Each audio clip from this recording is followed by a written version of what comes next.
Signor Presidente, la ringrazio sinceramente per le sue gentili parole e ringrazio lei alla signora Laura per la magnifica ospitalità qui stasera. Today marks, as you say, the Queen's and my 20th wedding anniversary.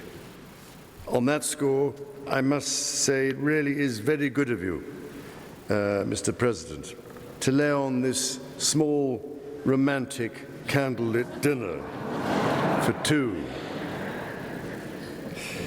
È davvero speciale poter trascorrere questo momento qui in Italia, un paese al quale io e la regina siamo profondamente affezionati.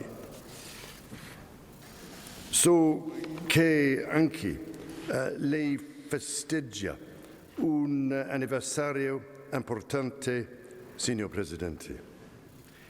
Mi permetta quindi di renderle omaggio per i suoi 10 anni come Presidente, il più longevo d'Italia, e per la grande stima e l'affetto di cui gode.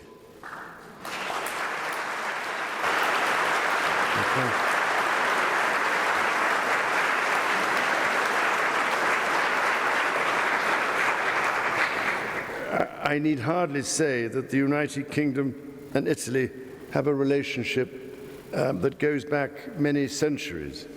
After all, this peninsula has had a profound impact on British history and culture.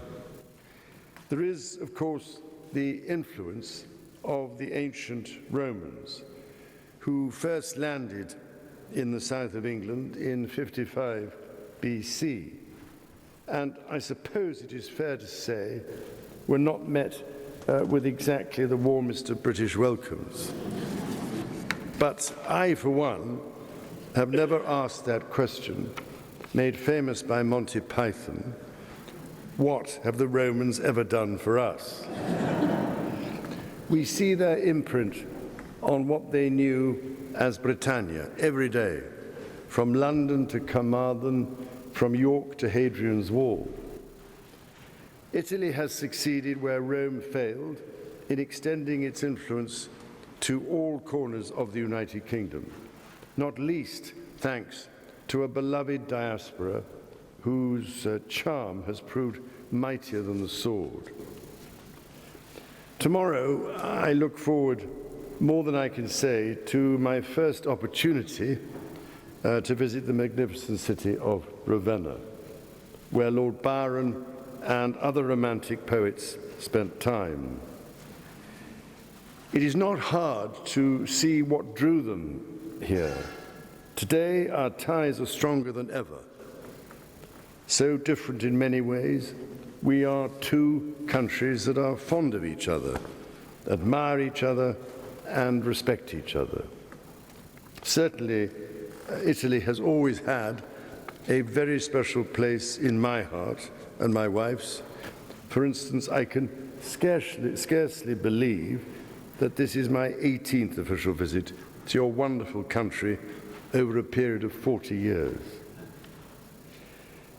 My great-great-great-grandmother, Queen Victoria, clearly found great solace in coming to Florence and painting watercolors of the Italian countryside, something I have tried to do myself over the years. It is also moving to think that my great-great-grandfather, King Edward VII, and my great-grandfather, King George V, both spoke at state banquets in this very palace over a century ago, proof of how our ties have endured, whatever the twists and turns of history. In King Edward VII's time, or in his case, his first state visit was to Italy. He sailed into Naples and on the approach said that he preferred to arrive incognito. I understand that this posed some difficulty, as the royal yacht was accompanied by 8 battleships, 4 cruisers, and 4 destroyers. My arrival at Ciampino Airport was positively low-key by comparison, though I am most grateful to your Air Force for our special escort into Italian airspace. Today, ladies and gentlemen, I am delighted to say that the ties between us are thriving, from governments and parliamentarians to the arts and science, from business to sport. I see so many people here this evening from a multitude of backgrounds who are contributing to this flourishing relationship every day, often while exhibiting unmistakable Italian style, as so many of you are doing so beautifully here this evening. Mr. President, as you so rightly said, we cannot escape the fact that we are living in a very precarious and fragile world, a world that is changing so fast around us, with such a huge impact on our peoples. As we face those challenges, we are doing so not alone, but together, as friends, as allies, as partners in Europe and beyond. We are protecting our planet and its future for our children and our grandchildren, where we have so much we can achieve together, as I saw at an inspiring round table on clean growth with British and Italian business leaders this afternoon. We are generating growth and jobs through the burgeoning trade between us.